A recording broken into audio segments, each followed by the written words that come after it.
అప్పు ఉడతలేదు ఢిల్లీలో అన్నారు. ఈరోజు ఇదే ఎస్సీ భూములకు సంబంధించి 400 ఎకరాల భూములకు సంబంధించి 10,000 కోట్ల అప్పు తీసుకొచ్చారని చెప్పేసి ఒక ప్రైవేట్ బ్యాంకుకి సంబంధించిందని వార్తలైతే వచ్చినా మీరు చూసే ఉంటారు. మరి మామూలుగా ఓ వైపు కోర్టు అక్షింతలు వేస్తారు దీని జోలికి పోద్దని చెప్పేసి. బట్ ఈ మధ్యవర్తులతోటి ఒక 10,000 కోట్లు అప్పు తీసుకున్నారని చెప్పేసి ఒక వార్త బయటకు వస్తుంది. నిజమేనా అన్నది? అన్న లాస్ట్కి అవన్నీ ఆంధ్రలో కప్పు ఇవన్నీ డైరెక్షన్ చంద్రబాబు నాయుడు డైరెక్షన్ నడుస్తుంది. ఓకే, ఎస్సీ భూములు మొత్తం నడిచేది చంద్రబాబు డైరెక్షన్. ఏది హైడ్రా ఈయన రియల్ ఎస్టేట్, ఇక్కడ ఇది రియల్ ఎస్టేట్ ఐడియా. ఓకే, ఈ భూములు ఇది చేసి కానీ మొత్తానికి అయితే బెనిఫిట్ అయితే ఎక్కువ శాతము 8 మంది అడ్వైజర్స్ ఉన్నారు ఈరోజు. ఏది తెలంగాణలో ఆంధ్ర అడ్వైజర్ చంద్రబాబు నాయుడు జీవోల ప్రకారం. అంతే అంతే. ఇక దొంగ పనులు అంటావైనా దీని ఇన్బాన్ నేచర్ కాబట్టి నా ఎన్ని దొంగ పనులు చేయాలనో ఎన్ని లంగ పనులు చేయాలనో అవి చేసుకుంటూ పోతారు. అదే వాడు ఆపలేడు. కాకపోతే ఈరోజు నీకు అన్న హైదరాబాద్ చూసి ఎవడు పెట్టాడు అన్న పైసలు? హైదరాబాద్ అనేది అన్న నా సింగరేని గట్టిగా చూస్తే తెలంగాణ అప్పు వెళ్ళిపోతుంది. 10 లక్షల అప్పు కదా, ఇంకో 10 లక్షలు తెచ్చుకొని నేను చూసుకుంటా అంటదన్న. అన్ని నిల్వలు ఉన్నాయి ఇక్కడ, వేరే అవసరం లే, ఒట్టి సింగరేని నేను చూసుకుంటా బ్రదర్ అంటది. నువ్వు వేరే శాఖలు అవసరం లే, ఇంకా చాలా ఉన్నాయి. ఒక ఖనిజ మైనింగ్ గినింగ్ అంటలే, నేను ఓన్లీ సింగరేని చెప్తున్నా. అర్థమైందానా? అంత మన ఇది ఉన్నటువంటి మనకు సహజ వనరులు అంత భగవంతుడు మనకి ఇచ్చినప్పుడు ఈరోజు నువ్వు చాతగంతనం కాకుండా ఇంకేందంటే చాతగంతనము, నీ సోమరితనము. నేను ఎందుకు చేయాలి తెలంగాణకి? రాష్ట్రం నాది కాదు ఇది. ఈ రాష్ట్రం నేను ఏం చేశాను దొంగలు చూసినట్టే చూస్తుంది. నువ్వు పోయిన ప్రతి మనిషి అన్న మనసు లోపల అనుకో, వీడు కూడా సీఎం అయినా అని లోపల ప్రతి ఒక్కరు అనుకుంటాడు. పోయేటాడు పక్కన ఉండే సెక్యూరిటీ వాడు అనుకుంటాడు. పిల్లలు ఏమనుకుంటారు నాకు తెలియదు, కానీ 99% గివిడ్ సీఎం అయిందని ప్రతి ఒక్కరు అనుకుంటాడు అని ఆయనకు తెలుసు. కాబట్టి ఈరోజు నేను ఒకటే చెప్తున్నానా, ఇసోంటి చీఫ్ మినిస్టర్ నేను అనుకున్నా తెలంగాణ ఒక పెద్ద ఉద్యమం పుడుతుంది. ఎందుకంటే మనది ఎమోషనల్ కదా. మన దొంగ మనం చూస్తే రూపాయి పుడతలేదు, మన దొంగలను చూసినట్టు చూస్తుండ్రు, చెప్పులు ఎత్తుకపోతుండ్రు అని అంటే నేను ఒక హ్యాష్ ట్యాగే నడుస్తుంది, రాజీనామా వెంటనే డిమాండ్ చేస్తారు కావచ్చు అని ఈరోజు అందరం అనుకున్నాం. కానీ ఏదేమైనప్పటికన్నా ఈరోజు ముఖ్యంగా క్యాబినెట్ సహచరులు ఎమ్మెల్యేలు, కాంగ్రెస్ పార్టీ ఎమ్మెల్యేలు అయితే మీరు వెంటనే డిమాండ్ చేయాలి. ఇసోంటో నాకైతే సిగ్గవుతుందన్న. రైట్, మీరు చెప్పింది కూడా కరెక్టే అన్న. మామూలుగా ఒక ఇంపార్టెంట్ విషయానికి వద్దాం మనం. తెలంగాణ అప్పులు అనే అంశానికి సంబంధించి ఈ ప్రభుత్వం వచ్చినప్పటి నుంచి శ్వేతపత్రాలు రిలీజ్ చేసింది. 7 లక్షల కోట్ల ఒక మంత్రి చెప్పిండు. ఫస్ట్ 10 లక్షల కోట్ల నుంచి అది కాస్త 8 అయింది, అది కాస్త 7 అయింది, అది కాస్త దగ్గరకు వచ్చింది. కాగు లెక్కల ప్రకారం అయితే 4.5 లక్షల దాకా వచ్చింది. రైట్, వాళ్ళు ప్రతిపక్ష పార్టీ వాళ్ళు చేసింది మేము 4 లక్షలు అప్పు చేసినాం, 10 ఏళ్ళ సంవత్సరానికి 40,000 కోట్ల లెక్క మేము తీసుకొని వచ్చేసినామని చెప్పేసి వాళ్ళు ఒక క్లెయిమ్ చేసుకుంటున్న సందర్భం. బట్ ఈరోజు మీరు అన్న 511 రోజుగా ఈరోజు 2 లక్షలకు పైగా కోట్ల అప్పు అయితే అయింది తెలంగాణ రాష్ట్రానికి. అది మనకు అఫీషియల్గా మనకు కనపడుతున్నటువంటి అంశం. దేనికోసం అన్న దీని మీద ఫైనాన్స్ మంత్రి మాట్లాడే బిల్లులు, కమిషన్లు, కాంట్రాక్టర్లు సెక్రటరియట్కి పోయి ధర్నా చేసిన పరిస్థితి. కమిషన్ల కోసం కమిషన్లు అడుగుతూ మేము ఇవ్వలేమని చెప్పేసి అప్పే ఉంటున్నప్పుడు 2 లక్షల కోట్ల అప్పు ఎట్లా ఉంటుందో అంటున్నా. నేను చెప్తున్నా కదా, వాళ్ళకి కావాల్సిన ఇప్పుడు వాళ్ళు బిల్లులు ఇచ్చుకోవాలన్నా వాళ్ళకి ఎంత 10%. ఇప్పుడు రింగ్ రోడ్డు కడుతుంది, పైసలు లేవు, అందాల పొడిలు పెడుతుండు 200 కోట్లు. రైతులకు 20 కోట్లతో నడుపుతున్నాం అని చెప్పేసి అంటారు. సరే అన్న 20 కోట్లతో అయితే అదన్న మంచి సబ్జెక్ట్. సరే ఏమున్నా అందాల పొడి పెడుతున్నాం, రూపాయే అవుతుంది అనుకున్నా, 10 రూపాయలే అయితే ఇవాళ అవసరమా? నిన్న దివాళీ తీసింది మనం చూసి రూపాయి ఇస్తలేరు అన్న టైంలో అందాల పోటీ నీకు అవసరమా? నీకు మొన్న ఇది ఒక నోటెల్లో కూడా పెట్టారు కానీ ఒక కాంక్లేవ్ కాంగ్రెస్ సంబంధించిందా? అవునవును, అది కూడా అవసరమా? 420 కోట్లు అర్థమైందా? అది అవసరమా నీకు? మీరు ఎన్ని ట్రిప్పులు పోయినావు? దాదాపు 43 సార్లు ఢిల్లీ పోయినా. అవసరమా నీకు? నాకు ఎప్పుడు పెద్ద అంగులు ఆరబట్టలు అక్కడ పోతేనే జాకెట్లను వేసుకునే చెప్పులే ఉంటే అన్ని ఏమన్నా రబ్బ చెప్పులు వేసుకొని పోతుండా? ఏమైనా వ్యాగనార్ కార్లో తిరుగుతుండా? మమతా బెనర్జీ తిరిగినట్టు మమతా బెనర్జీ వ్యాగనార్ కార్లో తిరుగుతుండా? నీకు హెలికాప్టర్ కానీ మంత్రులు కూడా ఎమ్మెల్యే హెలికాప్టర్లు కావాలన్నా, పెళ్ళికి పోవాలన్నా, తద్దినానికి పోవాలన్నా, సాగు పోవాలన్నా, దినాలకు పోవాలన్నా, ఆ క్రూజర్లా, షిప్పులల్లా మీ మామూలుగా ఉందా? మీ దుకాణం మామూలుగా లేదు కదా. కాబట్టి ఏది ఆగుతుంది? మీది ఏది ఆగుతలేదు. జనానికి వచ్చేటప్పుడు జనానికి ఇస్తే వాళ్ళకి రానా? నిరుద్యోగులకు నౌకరీ ఇవ్వాలి, కమిషన్ రాదు కదా. పేదలకు పదవులు ఇవ్వాలి, మన పథకాలు ఇవ్వాలి, కమిషన్ రాదు కదా. కమిషన్ దేనికి వస్తుంది? 4th రింగ్ రోడ్డు కడితే కమిషన్ వస్తుంది, బిల్డింగ్లు కడితే కమిషన్లు వస్తాయి, అడ్వర్టైజ్మెంట్లు ఇస్తే కమిషన్లు వస్తాయి, పోటీలు పెడితే అందాల పోటీలు పెడితే కమిషన్లు వస్తాయి. కమిషన్లు వచ్చేది ఏ పథకమైనా నాకు చెప్పు, మేము పైసలు పట్టుకొస్తాం, అప్పులు పట్టుకొస్తాం, మేము తీస్తాం, మేము చేస్తాం. లేదు కమిషన్ రావంటావా, మేము ఇయ్యం.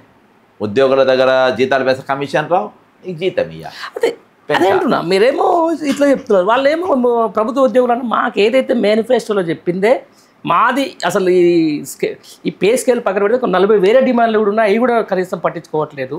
ఈరోజు ఏమన్నా అంటే నా దగ్గర పైసలు ఏడు ఏమన్నా అంటే నన్ను కోసుకొని తినమని చెప్పేసి అని అక్కడికి వచ్చింది ముఖ్యమంత్రి. ఏం చేయాలని చెప్పేసి ప్రభుత్వ ఉద్యోగులు అంటున్నారు. దీన్ని ఎట్లా చూడొచ్చు? అవన్న వాళ్ళకి ఇస్తే నాకు ఏం కమిషన్ రాదు కానీ ఎందుకు ఇవ్వాలి? నాకు మేఘా కృష్ణారెడ్డికి ఇస్తా, మేఘా కృష్ణారెడ్డికి ఇస్తా, పొంగిలేటికి ఇస్తా, ఇంకెవరికని ఇస్తా. నీకు ఇస్తే నేను ఇయ్య, నువ్వు నా కమిషన్ ఇయ్యవు, నేను నీకు ఇయ్యా, పబ్లిక్ కూడా నీకు ఇయ్యా అన్న డిసైడ్ అయిపోయారు. వీళ్ళు నాకు ఓటేసేది లేదు, రేపు నాకు డిపాజిట్ వచ్చేది లేదు, ఇక ఎందుకు ఇవ్వాలి? ఇచ్చేదో కాంట్రాక్టర్కు వ్యాపారస్తులకు ఇవ్వాలని కమిషన్. మరి ఎట్లా రేపు ఇట్నే కొనసాగితే 3.5 సంవత్సరాలు దాటాలి. ఈ 3.5 సంవత్సరాలలో మరి ఏం తెలంగాణ పరిస్థితి నిజంగా ఎట్లా ఏ స్థాయిలోకి దిగజారుతుంది అన్న? మన అందరు ఇలా ప్రతిపక్షాలు కూడా అనుకుంటుండొచ్చు రేపు వచ్చేది అధికారం మాకే, ఇంకో 3.5 ఏళ్ళు పడతామని. అన్న 519 రోజులకు ముఖ్యమంత్రి ఎత్తేసిండు, చేతులు హ్యాండ్స్ అప్ అనేసిండు, నాతో కాదని చెప్పేసిండు. ఈరోజు ఖచ్చితంగా ముఖ్యమంత్రి దిగాల్సిన అవసరం ఉందని చెప్పాలి. ఈరోజు అన్న ఒకటి ఫైనాన్స్ ఎమర్జెన్సీ అనేది ఒకటి ఉన్నది. ఫైనాన్స్ ఎమర్జెన్సీ చాలా డేంజర్ అది. నేను అనుకుంటున్నా రాష్ట్రపతికి ఉత్తరం పెట్టాలని. తెలంగాణ వెంటనే ఎమర్జెన్సీ పెట్టే స్టేట్మెంట్ ముఖ్యమంత్రి గారు ఇచ్చారు.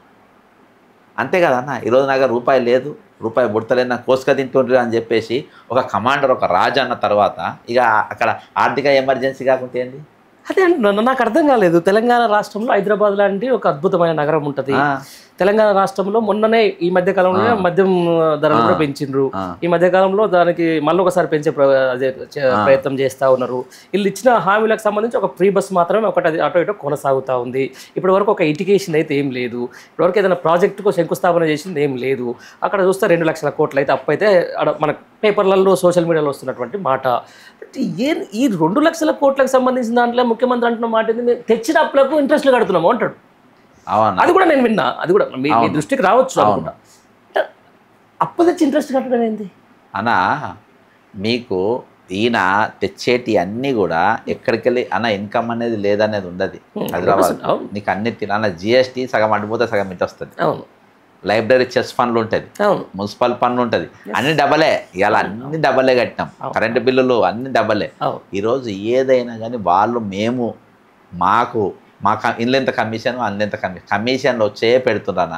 పబ్లిక్ బాగు కోసం, పబ్లిక్ వెల్ఫేర్ కోసం ఏవి చేస్తారు? నా స్కూల్ డెవలప్మెంట్ లేవు, నా స్కూళ్ళల్లో ఇన్ఫ్రాస్ట్రక్చర్ డెవలప్మెంట్ లేదు, నా ప్రభుత్వ కాలేజీలు డెవలప్మెంట్ లేదు, ఇవాళ ఓపెన్ అయిన మెడికల్ కాలేజీలలో స్టాఫ్ లేదు ఈరోజు అని. ఒక్కసారి నువ్వు అయినావు పేదల మంత్రి పైన అయినావు, ఒక్కసారి నువ్వు గాంధీ దాకా పోయినావా నీ ముఖానికి? ఒక్కసారి ఉస్మానియా దాకా పోయినావా? ఒక్కసారి నువ్వు వరంగల్ పోయినావు మెడికల్ హాస్పిటల్ ఏదో ఓపెన్కి, ఒక్కసారి అక్కడ ఎంజిఎం హాస్పిటల్ పోయి చూసినావా నీ ముఖానికి? నువ్వు ప్రజానాయకుని ఎట్లయితావు, ప్రజాప్రభుత్వం ఎట్లయితే, ప్రజాపాలన ఎట్లయితుంది? ఇది ఎట్లా ప్రజలతో అసలు టచ్ ఎక్కడిది? ఇది కూడా కరెక్ట్. నువ్వు వాళ్ళతోనే అసలు నీకు ఎక్కడ నువ్వు వాళ్ళతో ఎక్కడ పెన వేసుకున్నావు? నీకు వాళ్ళ సంబంధాలు ఉన్నాయా? ప్రజా దర్బార్ ఉందా? ప్రజలు వచ్చి నేను కలుస్తుండ్రా? ఏడ నీకు ప్రజలతో నీకు ఏడ సంబంధం? పోనీ నీ కాంగ్రెస్ పార్టీ కార్యకర్త అన్న ఇయ్యాల ఎప్పుడైనా నేను అన్ని మీడియా ఛానల్కి ఎప్పుడైనా చేస్తాను, కాంగ్రెస్ పార్టీ కార్యకర్తలు దోచుకుందని మీరు ఎక్కడ అనే అవసరం కూడా లేదు. ఇవాళ పేదరిక దిగువ స్థాయిలో ఉన్నది ఎవరంటే కాంగ్రెస్ కార్యకర్తలే. అన్ని పార్టీలలో వాళ్ళ కార్యకర్తల కోసం ఏదో పథకం చేసుకున్నారు, మంచిగా చూసుకున్నారు. ఇలా కాంగ్రెస్ పార్టీ కార్యకర్త ఎట్లున్నదని చెప్తున్నాయన్న, ఫైనాన్షియల్గా ముఖ్యంగా ఇంట్లో విలువ లేదు వానికి, పార్టీల విలువ లేదు, సొసైటీల విలువ లేదు, జేబులో రూపాయి ఉండదు. ఇవాళ గ్రామంలో ఏదైనా పథకం ఇస్తే ఆ పథకం తీసుకుంటున్నంటే బద్నామవుడు తప్ప ఇవాళ ఒరిజినల్గా ఎలిజిబుల్ క్యాండిడేట్ అన్న. ఊర్లో బీదరిక మీ ఊర్లో చూసుకో, ఎక్కడ చూసుకో, కాంగ్రెస్ కార్యకర్త అంటే వానంత బీదోడ ఊర్లో ఎవడు ఉండడిగా. వాళ్ళని కూడా నువ్వు కలవవు. నువ్వు ఏమైనా నా టీడీపీకి వచ్చిన వాళ్ళే కావాలి, నా టీడీపీకి వచ్చిన సీతా దయాకర్కి పోస్ట్ కావాలి, నా టీడీపీకి వచ్చిన వేం నరేంద్ర నా జైలు సహచరుడు, నా కష్టకాలంలో నేను దొంగతనం చేసి చెల్లపల్లి జైలు ఉన్నప్పుడు నా పక్కన ఉండి బట్టలు ఉతికినోడు నాకు కావాలి నాకు ఆయన. ఇవాళ వాళ్ళకి తప్ప ఎక్కడుందన్న వీళ్ళు? ఆంధ్రాలో ఇక్కడ పెళ్ళిళ్ళైనా నేను ఎవరిని పోను, ఆంధ్రాలో దేవినేని వాళ్ళ పెళ్ళి అయితే అక్కడ నేను పెళ్ళికి పోవాలి, అలా నా కథ నా కార్ఖానా చూడాలి, నా కాన్వాయ్ చూపించాలి, నా హెలికాప్టర్లు చూపించాలి, నా బట్టలు చూపించాలి, నా చెప్పులు చూపించాలి. అక్కడ నువ్వు ఏడున్నావు ఆడ ఉన్నావు నేను ఏమైనా చూసిన ఆవురాబాయ్ అని చెప్పిపోయి విజయవాడ పోయి నేను చూపించాలి అని ఒక అలా నేను చెప్పేటి మజాక్ కాదు. ఆయనతో ఒక 5-6 సార్లు ఆయన ఆలోచన అన్ని చిల్లరగా ఉంటాయి అన్న, చిల్లర మాటలు వస్తాయి, చిల్లరగాడు. రేపు మన తెలంగాణలో ఏదైనా మన సీట్కి అయితే గౌరవం ఇద్దాం, ఆయన గౌరవం నేను ఇయ్యొద్దని ఆయనే చెప్పుకుండు కానీ ఇక